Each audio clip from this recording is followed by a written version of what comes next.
الرحمن الرحيم مالك يوم الدين إياك نعبد وإياك نستعين اهدنا الصراط المستقيم صراط الذين أنعمت عليهم غير المغضوب عليهم ولا الضالين. بسم الله الرحمن الرحيم. اللهم كن لوليك الحجة ابن الحسن صلواتك عليه وعلى آبائه في هذه الساعة وفي كل ساعة وليا وحافظا وقائدا وناصرا ودليلا وعينا حتى تسكنه أرزك طوعا وتمتعه فيها طويلا برحمتك ورحمتك یا ارحم الراحمین. صلوات پڑھ لیجیے.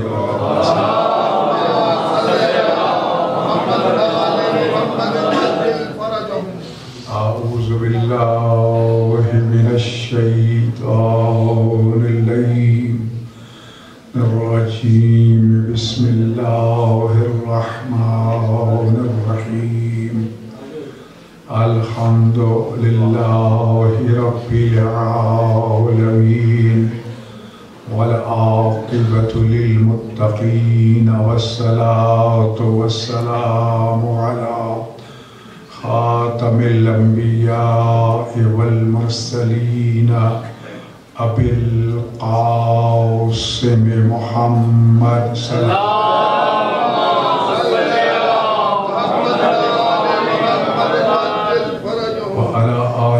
الطيبين الطاهرين المعصومين الذين أذهب الله عنهم الرجس وطهرهم تطهيرا.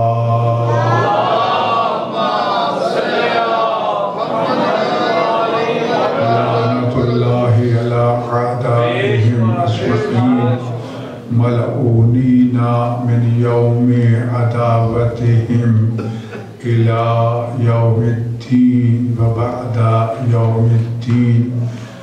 أما بعد فقد قال الله سبحانه وتعالى بسم الله الرحمن الرحيم. إنا أعطيناك الكوثر فصل لربك وانحر إن شانئك هو الأبتر. صلوات پڑھ لیجیے.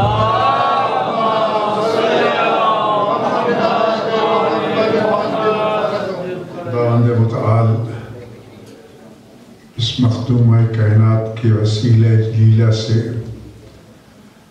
بانی مجلس کے حوائج شرعیہ کو پورا فرمائے، ان کے مرحومین کی مغفرت فرمائے، رزق وسیع حلال و طیب و طاہر عطا فرمائے. روز قیامت ہم سب کو شفیع روز جزا، صدیقہ کبریٰ فی العالمین، مظلومہ کائنات حضرت زہرا راضیہ مرضیہ طیبہ طاہرہ کی شفاعت نصیب فرمائے. ان کے 11ویں بیٹے یوسف زہرا حجت دوران وارث کائنات، جن کے وجود مقدس کے صدقہ اور وسیلہ سے یہ کائنات باقی ہے، اللہ کی رحمتوں کا نزول ہو رہا ہے. مالک ان کے ظہور میں تعجیل فرما. کریم پروردگار دشمنان آل محمد کو تباہ و برباد فرما. ثانی زہرا حضرت زینب سلام اللہ علیہا اور اسیران شام کے روضہ مقدسہ کو ظالموں کے شر سے محفوظ فرما. مالک کائنات شام کو ان کے دشمنوں کے شر سے محفوظ فرما. اہل فلسطین کو آزادی عطا فرما۔ کریم پروردگار جو زائرین سفر زیارت میں ہے، شام میں ہے، ان کی حفاظت فرما۔ کریم پروردگار مجاہدین اسلام کو دشمنان اسلام کے مقابلے میں کامیابی اور فتح عطا فرما۔ وطن عزیز پاکستان کو ہر قسم کی عرضی و سماوی بلیات سے محفوظ فرما۔ حجت دوران امام زمان علیہ السلام کے ظہور پرنور میں تعجیل فرما، اور ہم سب کو امام زمانہ کے آوان و انصار میں شمار فرما۔ سبھی مل کے بلند آواز سے صلوات پڑھ لیجیے۔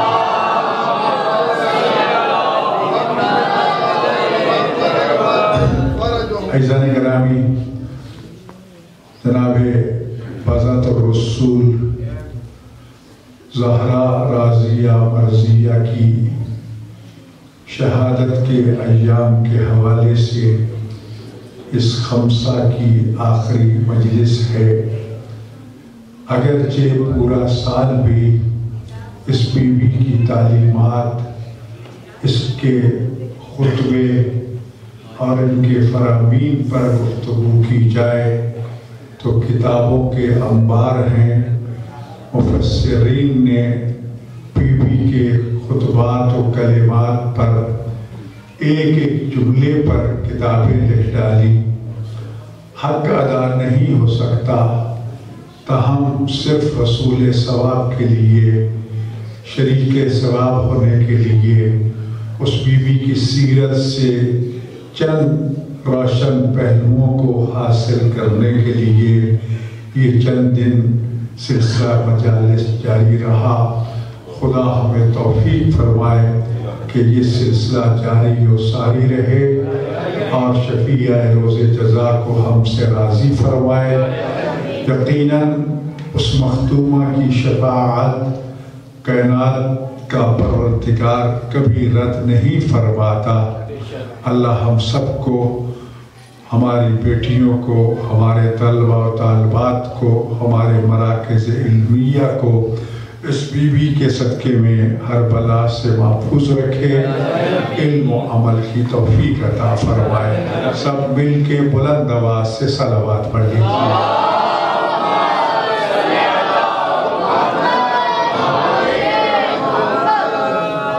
دیکھو، قرآن کریم اہل بیت اطہار کا قصیدہ ہے۔ کل بھی میں نے اجمالاً عرض کیا تھا کہ تقریباً 239 آیات صرف جناب زہرا سلام اللہ علیہ کی شان میں نازل ہوئی ہیں۔ اس کے علاوہ 3 سورتیں، سورہ قدر، سورہ کوثر اور سورہ دہر، یا جسے سورہ انسان کہتے ہیں، یہ پوری صورتیں بھی بی بی کی شان میں نازل ہوئی ہیں۔ لیکن فرق اتنا ہے کہ جناب مریم کا جب تذکرہ ہوتا ہے تو ان کا یا ان کے بیٹے عیسیٰ کا نام لے کے تذکرہ ہوتا ہے، لیکن جب بی بی کی شان بیان کی جاتی ہے تو پورے اہل بیت اطہار کا تذکرہ اس میں ہوتا ہے۔ سورہ تطہیر، آیت تطہیر ہے تو اس میں پیغمبر پاک کا تذکرہ ہے۔ قُلْ لَا أَسْأَلُكُمْ عَلَيْهِ أَجْرًا إِلَّا الْمُوَدَّةَ فِي الْقُرْبَى۔ ان قربا کا جب تذکرہ ہوتا ہے تو رسول اللہ سے پوچھا گیا، یا رسول اللہ وہ آپ کے قربا کون ہیں؟ تو ارشاد فرمایا، ہم علی و فاطمہ والحسن والحسین۔ وہ فاطمہ ہیں، علی ہیں، حسن ہیں اور حسین ہیں۔ آیت تطہیر کا تو پورا شان نزول جو ہے حدیث قصہ کی صورت میں موجود ہے۔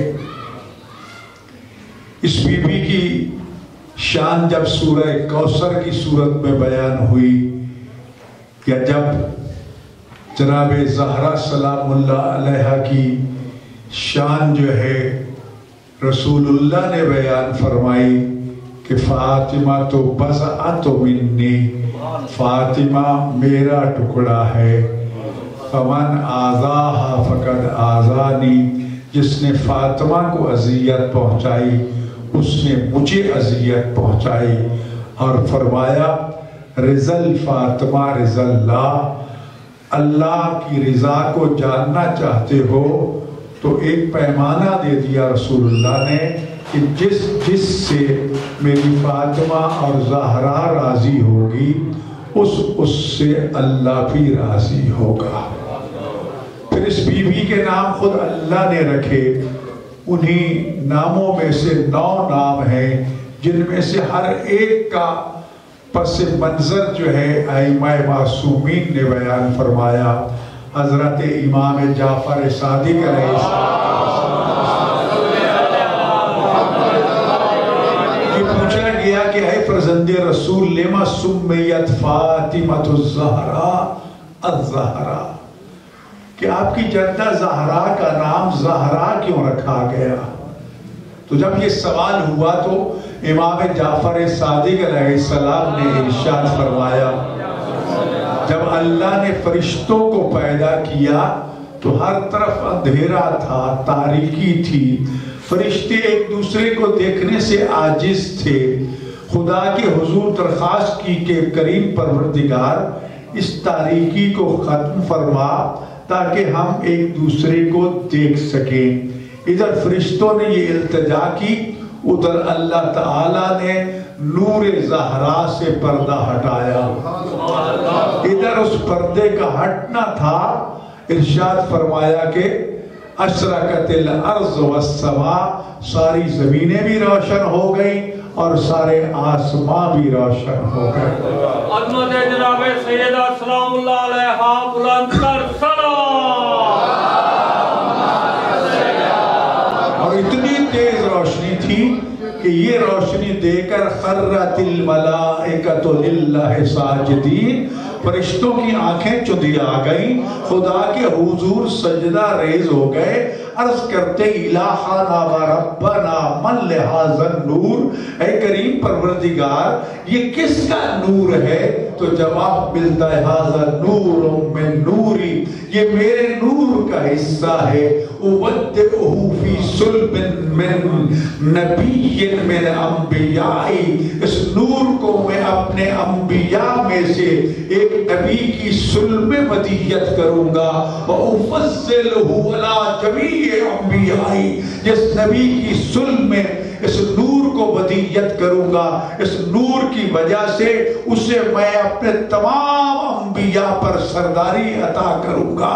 تو عزیزان گرامی کہنے دیجئے کہ اگر صلب مصطفیٰ میں نور زہرا سلام اللہ علیہا موجود ہوا تبھی آپ کے سر اقدس پر انبیاء کی سرداری کا تاج رکھا گیا۔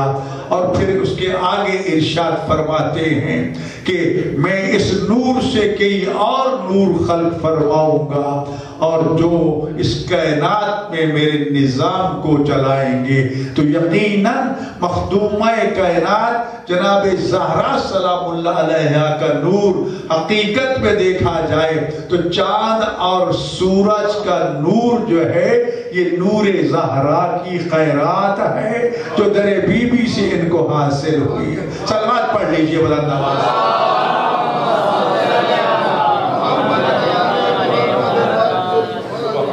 اسی طرح زہرا کی ایک وجہ یہ بھی بیان فرمائی گئی، ارشاد فرمایا کہ جب زہرا صبح نماز کے لیے اٹھتی تھی آپ کے چہرہ انور سے ایک سفید نور ساطع ہوتا جو مدینہ کے ہر گھر میں چمکتا۔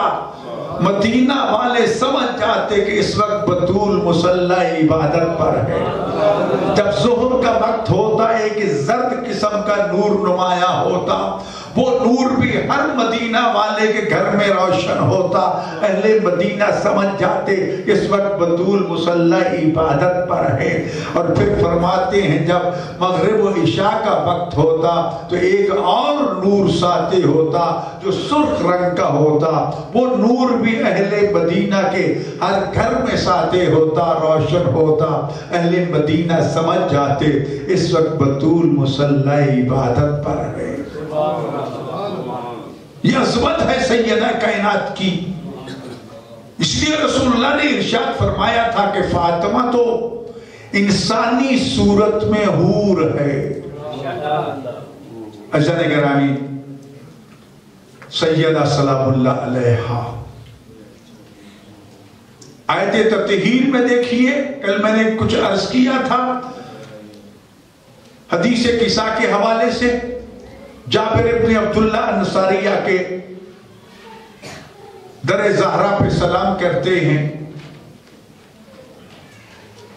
سلام پیش کر کے بی بی سے روایت نقل کرتے ہیں. بی بی فرماتی ہیں کہ ایک دن دنوں میں سے ایک دن میرے بابا میرے دروازے پر تشریف لائے. اس بات کو یاد رکھ لو میرے بھائیوں، میں پہلے بھی عرض کر چکا ہوں، سید الرسول جب بھی بطول کے دروازے پہ آتے سب سے پہلے آیت تطہیر کی تلاوت کرتے اور پھر اس کے بعد اذن دخول مانگتے اور سلام کرتے، السلام علیکم یا اہل بیت النبوہ و معدن الرسالہ. یہ لفظ کہہ کے اجازت مانگتے اور کہتے کہ فاطمہ کیا میں گھر میں داخل ہو جاؤں؟ کتنی بار کہا زہرا نے کہ بابا تیری بیٹی کا گھر ہے، بھلا تجھے بھی کوئی اجازت لینے کی ضرورت ہے؟ تو فرمایا بیٹی تم جانتی ہو میرا کوئی بھی عمل اللہ کی وحی کے بغیر نہیں ہوتا. اور جب بھی کہیں سفر پہ جاتے سب سے آخر میں اپنی بیٹی کو سلام کرتے اور جب سفر سے لوٹتے تو سب سے پہلے اپنی بیٹی کے دروازے پہ سلام کرتے. بی بی بیان کرتی ہے کہ میرے بابا ایک دن آئے میرے پاس سلام کیا، میں نے جواب دیا سلام کا، اذن دخول مانگا، میں نے اجازت دے دی. رسول اللہ تشریف لے آئے. اب یہاں ایک اور سوال کا جواب ہے. خاص طور پر ہندوستان میں اسلامی معاشرے میں تو بہت کم، غیر مسلم معاشرے میں یہ ہے کہ جی بیٹی کے گھر سے کھانا پینا حرام ہے. نہیں، قطعاً حرام نہیں ہے. رسول اللہ کے یہ عمل بتلا رہا ہے. رسول اللہ بیٹی گھر میں تشریف لاتے ہیں، اجازت مانگتے ہیں اور بیان فرماتے ہیں انی اجد فی بدنی ضعفا، اے فاطمہ میں اپنے بدن میں کچھ ناتوانی محسوس فرما رہا ہوں. فوراً بی بی نے جواب میں یہ کہا اعوذ باللہ یا ابتہ من الضعف. اما جان بابا جان اللہ آپ کو اس ضعف سے، اس کمزوری ناتوانی سے محفوظ فرمائے. اس میں بھی ہمارے لیے بہت بڑا پیغام ہے. حکم ہے کہ جب بھی جاؤ تو پہلے سے اجازت طلب کرو. حکم ہے 3 مرتبہ دستک دو، اگر صاحب خانہ دروازہ کھول دے تو ٹھیک ہے، نہیں کھولتا تو واپس چلے جاؤ. دروازہ کھول دے تو سب سے پہلے سلام پیش کرو. سلام کہنا سنت ہے، سلام کا جواب دینا واجب ہے. اس لیے عرض کیا کرتا ہوں نماز کے بعد جو امام رضا علیہ السلام کو، رسول اللہ صلی اللہ علیہ وسلم کو، حسین مظلوم کو، امام زمانہ کو اور باقی ائمہ معصومین کو جو زیارت جسے ہم کہتے ہیں سلام پیش کرتے ہو، یہ عمل سنت ہے. لیکن ضرور سلام کیا کرو کیونکہ سلام کرنا سنت ہے. اور یہ سلام یہیں ہواؤں میں تحلیل نہیں ہو جاتا بلکہ مدینہ بھی پہنچتا ہے، خراسان بھی پہنچتا ہے، کربلا بھی پہنچتا ہے، نجف بھی پہنچتا ہے. اور جب پہنچتا ہے تو جن تک پہنچتا ہے وہ پھر اس کا جواب بھی دیتے ہیں. کتنا وہ خوش نصیب انسان ہوگا کہ جس کے سلام کا جواب مدینہ سے آ رہا ہو. کتنا خوش نصیب ہوگا جس کے سلام کا جواب خراسان سے آ رہا ہو، کربلا سے آ رہا ہو، نجف سے آ رہا ہو. اور پھر یاد رکھیے سلام دعا ہے. میری اور آپ کی دعائیں تو رد ہو سکتی ہیں لیکن معصوم کی دعائیں رد نہیں ہوتی. یہ پیغام دیا حدیث کے ثابت. رسول اللہ نے کہ پہلے سلام کیجئے. بی بی نے جواب دیا. رسول اللہ نے اپنی تکلیف بتائی, فوری طور پر جواب دیا اعوذ باللہ یا بیتا. یہاں پھر پیغام ہے شیعوں کے لیے خاص طور پر مخاطب کر کے معصوم نے فرمایا کہ اگر کبھی کوئی دکھ, کوئی پریشانی, کوئی تکلیف آ جائے تو ہر ایرے غیرے کے سامنے پیٹ ننگا نہ کرو. بندے بندے کے سامنے بتاتے رہو بھوکا ہو گیا ہوں, مر گیا ہوں, اجڑ گیا ہوں, تباہ ہو گیا ہوں, برباد ہو گیا ہوں, یہ مصیبت آ گئی, وہ مصیبت آ گئی. فرمایا خبردار, ہر ایک کے سامنے اپنی خیمیاں, اپنی عیب, اپنی کمزوریاں مت بتاؤ. کسی امین مومن کو تلاش کرو, کسی امین کو. برائے خسرود محمد و آل محمد صلوات. امین کو تلاش کرو جو تمہارے اس راز کو راز رکھے. اگر کسی خائن اور بددیانت بدخواہ کے سامنے اپنی خامیاں بیان کرو گے نا, وہاں جا کے ڈڈورا پیٹ دے گا جی, تمہاری عزت کا ستیہ ناش کر کے رکھ دے گا. لو ختم, مر گیا, مک گیا, ختم ہو گیا, اس کے پلے کچھ بھی نہیں رہا. نہیں نہیں, اس لیے معصوم نے سخت تاکید کی توجہ ہے نا میری باتوں میں جی, کہ خبردار ہر ایک کے سامنے اپنی تکلیفیں مت بتاؤ. کسی مومن کو ڈھونڈو, امین کو تلاش کرو جی. اور اگر اس کی مصیبت کو حل کر سکتے ہو وہ تو بات کا مرلہ ہے, سب سے پہلے اس کے حق میں دعا کرو جس طرح جناب زہرا سلام اللہ علیہ نے دعا کی کہ اعوذ باللہ یا ابتا من الذنوب. بابا اللہ تعالیٰ آپ کو اس کمزوری اور ناتوانی سے محفوظ رکھے. سبحان اللہ, سبحان اللہ. یہ پیغام ہے جناب زہرا کا. اگر کوئی تمہارے سامنے کوئی خامی, کوئی کمزوری, کوئی پریشانی, کوئی مصیبت بیان کرے تو سب سے پہلے مومن کا مومن پر فرض ہے کہ اس کے حق میں دعا کرے کہ اللہ تجھے اس مصیبت سے نجات عطا کرے. میری بات سمجھ آ رہی ہے جی؟ بالکل. اس کے بعد دوسرا مرحلہ آتا ہے, اگر اس مشکل کو حل کر سکتے ہو تو پھر دیر نہ کرو, فوراً اٹھ کھڑے ہو, اس کے ساتھ چل پڑو. حضرت امام جعفر صادق علیہ السلام سے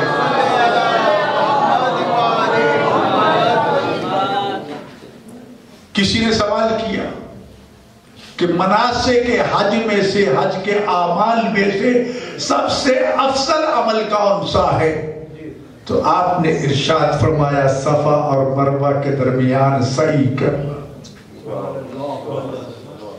کہا کیوں مولا؟ فرمایا وہاں ایک خاتون کے نقش قدم پر صفا سے مروہ, مروہ سے صفا تم دوڑتے ہو. امیر بھی دوڑتا ہے, غریب بھی دوڑتا ہے, شہنشاہ بھی دوڑتا ہے, سید الرسل بھی دوڑتا ہے, خاتم الانبیاء بھی دوڑتے ہیں. اس سے تکبر ختم ہوتا ہے, غرور خاک پہ ملتا ہے. فرمایا اس سے بھی افضل ترین عمل یہ ہے کہ تمہارے دروازے پہ کوئی حاجت مند آ جائے تو فوراً اٹھ کھڑے ہونا, اس کے ساتھ چل پڑنا. تمہارا یہ چلنا صفا مروہ کی سعی سے بھی افضل ہے. صفا مروہ کی سعی سے بھی افضل ہے. یہ مولا کا فرمان ہے. یہ سامنے یہ بینر پڑھ کے جانا. امیر المومنین علی ابن ابی طالب علیہ السلام مالک اشتر کو یہ حکم دیتے ہیں کہ جب اقتدار میں آؤ تو عوام الناس کو بھی وقت دیا کرو, الگ سے کچہری لگایا کرو.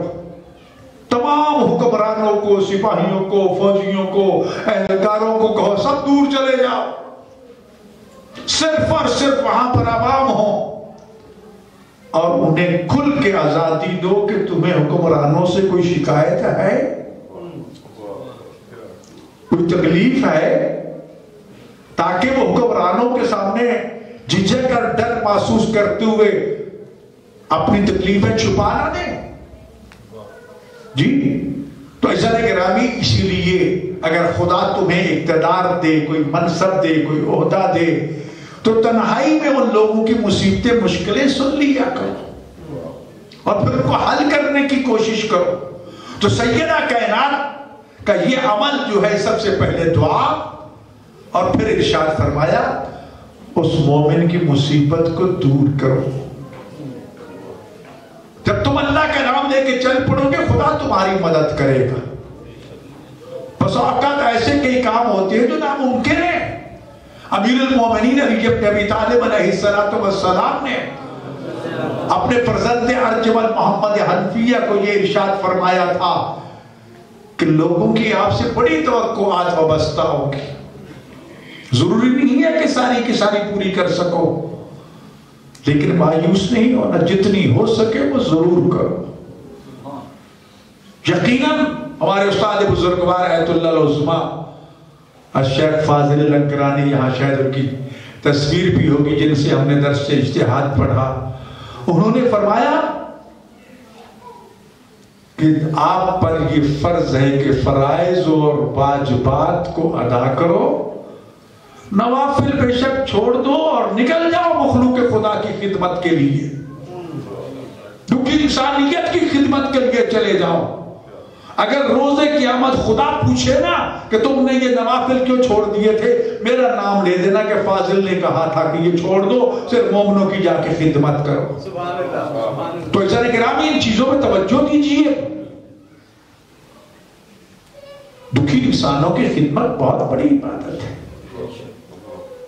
امام رضا علیہ السلام اور امام صادق علیہ السلام کا یہ فرمان، لیست العبادت کثرت الصلاۃ والصیام بل افضل العبادۃ التفکر فی امور المسلمین. صرف زیادہ نمازیں پڑھنے یا روزے رکھنے کا نام ہی عبادت نہیں ہے، بلکہ دکھی انسانیت کی مدد کے لیے غور و فکر کرنا، پلاننگ کرنا. فرمایا یہ نماز اور روزہ سے بھی افضل عبادت ہے. لیکن اس کا ہرگز یہ مطلب نہیں ہے کہ فرائض و واجبات کو چھوڑ دینا ہے، نوافل کو بھی ادا کرنا ہے. ہمارے استاد وجدانی بزرگوار سے فرمایا کرتے تھے، ان کا قول کچھ اور تھا کہ تم نوافل بھی پڑھا کرو، اس لیے کہ تم نوافل چھوڑو گے نا تو عوام فرائض چھوڑ دیں گے کہ مولوی صاحب تو نفل نہیں پڑھتے، چلو کیا کرنا ہے جی. فرمایا کرتے تھے بازار میں جاؤ تو عمامہ پہن کے جاؤ، تمہیں دیکھ کے کتنے لوگ گناہوں سے بچ جائیں گے کہ مولانا صاحب آ رہے ہیں، یا چھوڑو ادھر ہو جاؤ ادھر ہو جاؤ. تو میرے بھائیو، سیدہ کائنات سلام اللہ علیہا دعا کرتی ہوئی جو کبھی اللہ یا بتا بنا الصوف، پھر فرماتے یدینی بالکساء الیمانی، مجھے یمنی چادر لا کے دو.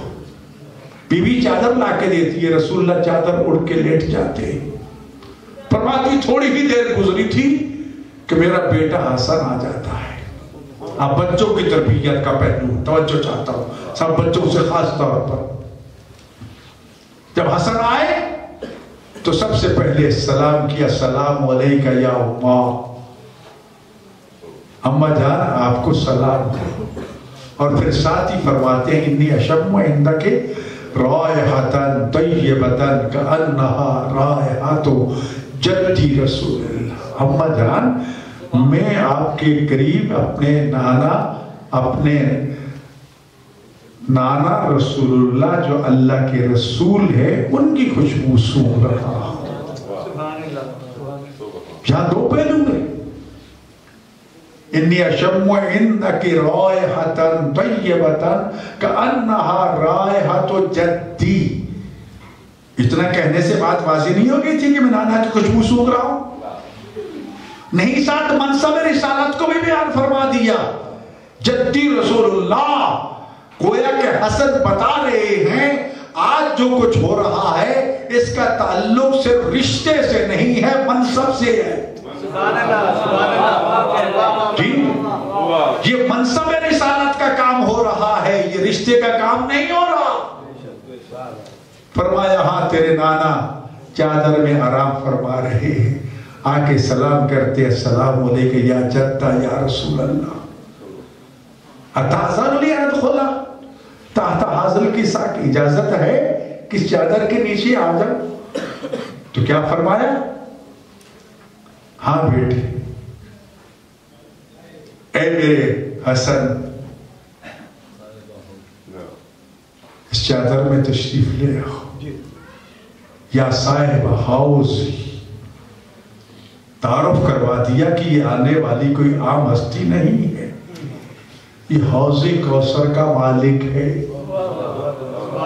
جی، جس حوض کوثر کا پانی پینے کی تمنا رکھتے ہو، ابن زہرا حسن ابن علی، حسن کے جنازے پہ تیر برساؤ، حسن کے کفن کو آلودہ کرو خون سے، حسن کے جنازے کو واپس لوٹا دو، حسن کے نیچے سے مسند چھین لو، حسن کے ران میں نیزے مارو، حسن سے جنگ کرو، اور پھر دل میں تمنا رکھو کہ حوض کوثر پیو گے؟ قطع نہیں، یہ سوچنا بھی مت۔ جنت دور کی بات ہے، تم جہنم کا ایندھن بنو گے، جہنم کے بھی سب سے نچلے طبقے میں جاؤ گے۔ عرض کیا کہ بابا، دادا، نانا کہ حاضر ہو جاؤ، داخل ہو جاؤ۔ تھوڑی دیر گزری، بیوی فرماتی حسین ابن علی آئے، سلام کیا، سلام کر کے وہی سوال کیا، انی اشم عندک رائحۃ طیبۃ کأنہا رائحۃ جدی رسول اللہ۔ لیکن ماں کا رد عمل کیا تھا؟ یہاں ماؤں کے لیے پیغام ہے۔ حسین آئے تو فرمایا یا قرۃ عینی و ثمرۃ فؤادی۔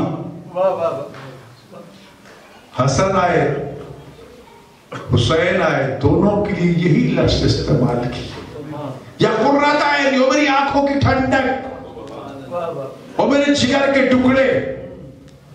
تو جب اپنے بچوں کو پیار سے بلائیں گے تو پھر ادھر سے ہی محبت کی صورت میں جواب ملے گا۔ سیدہ نے تربیت کر دی، بتا دیا کہ اگر بچوں کو پیار و محبت سے بلاؤ گے تو جواب بھی پیار و محبت پہ ملے گا، اگر گالی گلوچ اور تھپڑ سے بلاؤ گے تو پھر جواب بھی وہی کچھ ملے گا۔ یعنی تربیت اولاد کا پیغام دے رہی ہے ابھی بھی کہ جب بچوں سے مخاطب ہو تو بڑے پیار، شفقت، محبت سے، یا قرۃ عینی و ثمرۃ فؤادی، میری آنکھوں کی ٹھنڈک، میرے جگر کے دل ٹکڑے۔ جی ہاں، تمہارے نانا تمہارے بھائی کے ساتھ چادر کے نیچے آرام فرما رہے ہیں۔ انہوں نے بھی رسالت کا تذکرہ کیا، جدی رسول اللہ کہا، منصب کو ذکر کیا۔ ہر ایک ہستی منصب کو ذکر کر رہی ہے اس لیے کہ دنیا کو پیغام چلا جائے۔ آج یہ گھر کی باتیں نہیں ہو رہی، یہ خدا کی وحی کے مطابق منصب رسالت کی ذمہ داریوں کو پورا کر کے دکھایا جا رہا ہے۔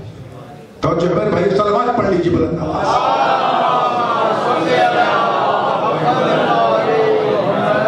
کیونکہ اس میں پیغام ہے، ظاہر ہے کہ آپ تجسس میں بھی بیٹھے ہیں اور حیران و پریشان بھی بیٹھے ہیں۔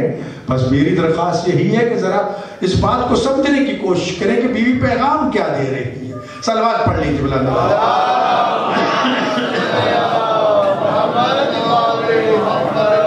اجازت مانگی، نانا آ جاؤں؟ ہاں آپ بھی آ جائیں۔ کہا تھوڑی دیر گزری کہ ابو الحسن تشریف لے آتے ہیں،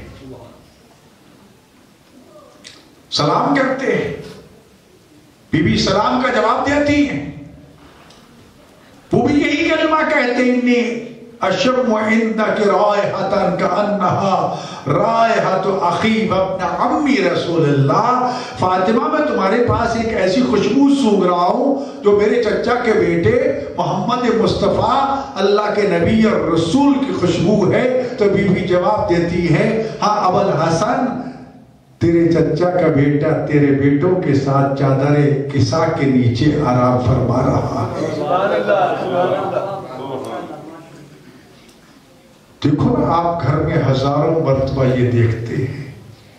کبھی آپ کے پوتوں نواسوں نے آپ سے اجازت مانگی ہے کہ آپ کے ساتھ لیٹ جائیں؟ جی بستر اٹھائیں گے گھس جائیں گے؟ جی کبھی نہیں پوچھیں گے کہ نانا یا دادا میں آ جاؤں چادر میں لیٹ جاؤں؟ نہیں.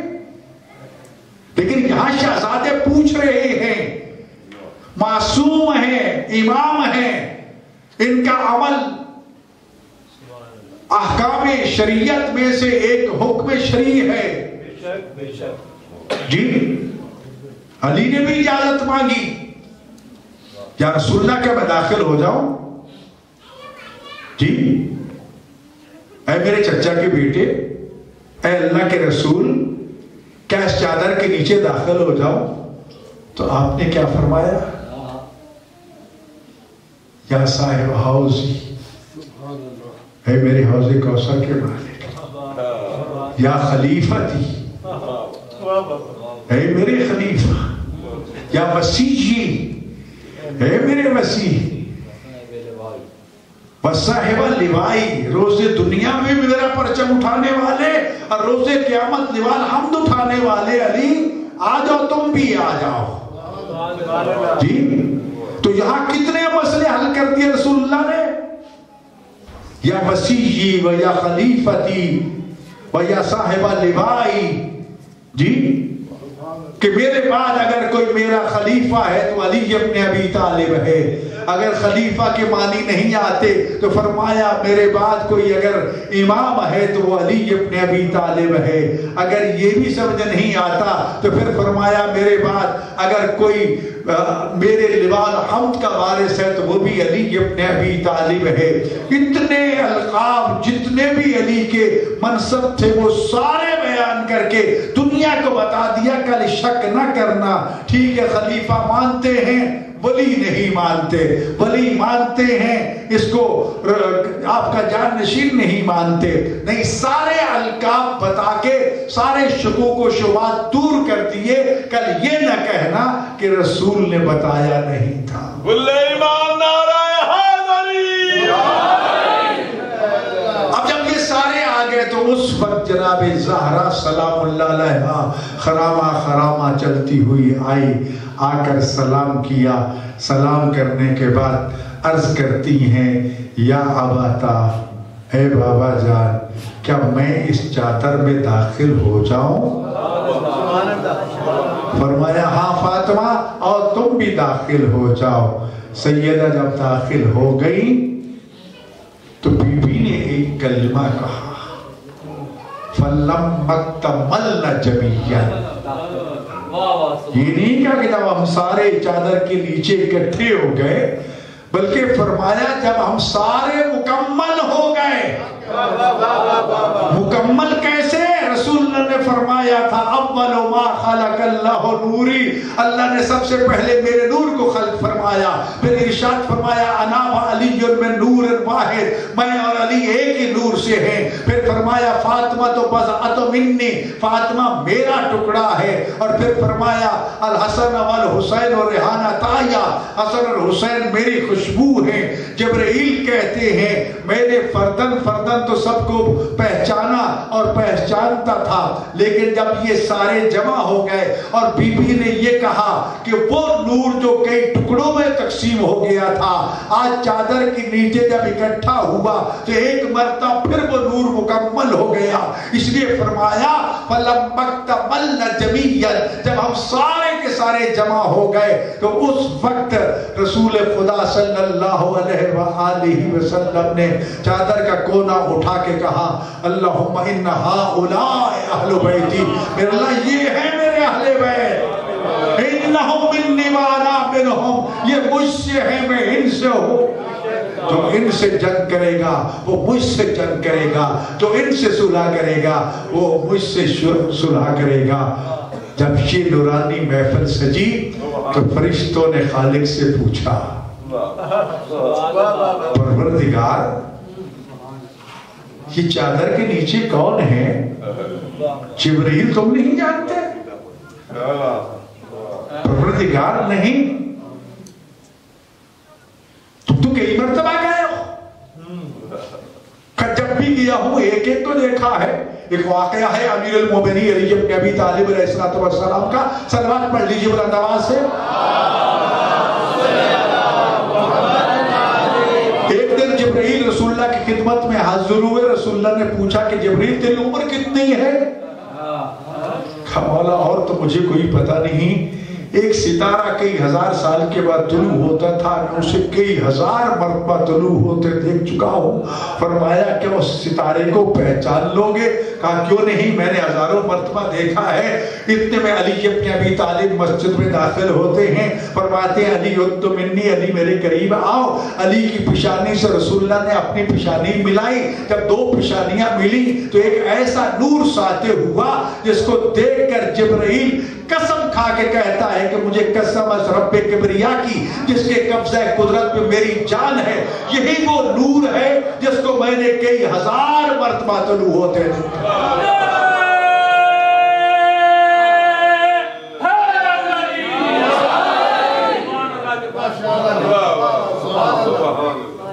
تو یہ نور بھی نہیں پہچان سکے، تو خدا نے جب بتایا، تعارف کروایا، سبحان اللہ، کہہ سکتے تھے کہ یہ حسن ہے، حسین ہے، علی ہے، فاطمہ ہے، میرے مصطفیٰ ہے، نہیں، قسمیں کھا کے بتایا کہ میں نے آسمان کو پیدا نہیں کیا، میں نے ستاروں کو پیدا نہیں کیا، میں نے زمین کو پیدا نہیں کیا، میں نے فلاں چیز کو پیدا نہیں کیا، فلاں چیز، جو لمبی لسٹ بیان فرما کے فرمایا کہ ان سب چیزوں کو اگر خلق کیا ہے تو ان کے لیے ہَؤُلَاءِ الْخَمْسَةِ الَّذِينَ تَحْتَ الْكِسَاءِ، یہ جو 5 چادر کے نیچے ہیں ان کے صدقے میں اور ان کے وسیلے سے خلق فرمایا ہے۔ پوچھتی ہے کہ پائتن پاک کہاں سے آپ لے کر آئے؟ تو یہ حدیث کسا تمہیں بتا رہی ہے، اللہ ان کو کہہ رہا ہے ہَؤُلَاءِ الْخَمْسَةِ الَّذِينَ هُمْ تَحْتَ الْكِسَاءِ۔ دنیا والوں، پائتن پاک کو جاننا پہچاننا چاہتے ہو تو آؤ مدینہ میں ام سلمہ کے گھر میں دیکھو، ایک چادر کے نیچے جو ہستیاں ہیں یہی وہ اللہ کی طرف سے پاک و پاکیزہ جنہیں پائتن پاک ہم کہتے ہیں۔ صلوات پڑھ لیجیے۔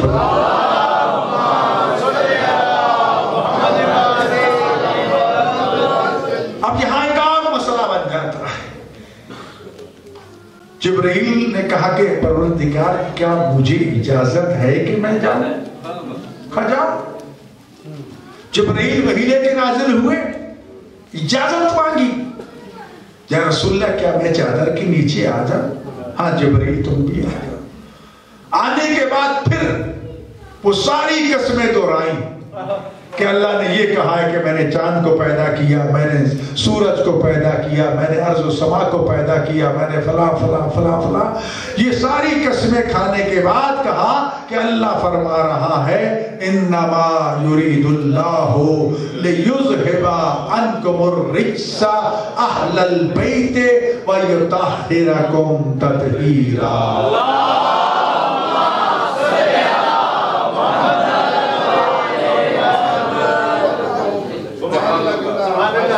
حضرت ام سلمہ ام المومنین یہ سارا منظر دیکھ کے حاضر ہوتی ہیں، یا رسول اللہ اتعذر لی ان ادخلا، کہ اجازت ہے میں بھی آ جاؤں اس چادر میں؟ فرمایا انت علی الخیر، تو نیک ہے، بڑی اچھی ہے، پارسا ہے، لیکن تیرا اتنا مقام نہیں ہے کہ اس چادر کے نیچے آ سکے۔ تو ام سلمہ جیسی ام المومنین اس چادر کے نیچے نہیں آ سکتی، تو پھر باقی ازواج کس طرح اس چادر کے نیچے آنے کے لائق ہیں؟ اب گھسیٹ گھساٹ کے اگر ان کو آیت تطہیر میں شامل کرنا چاہتے ہو 100 کرتے رہو، لیکن رسول اللہ نے ام سلمہ کو بھی چادر میں نہیں آنا دیا، باقی تو باقی رہ گئے۔ جی تو ایسا نہیں گرامی، چادر تطہیر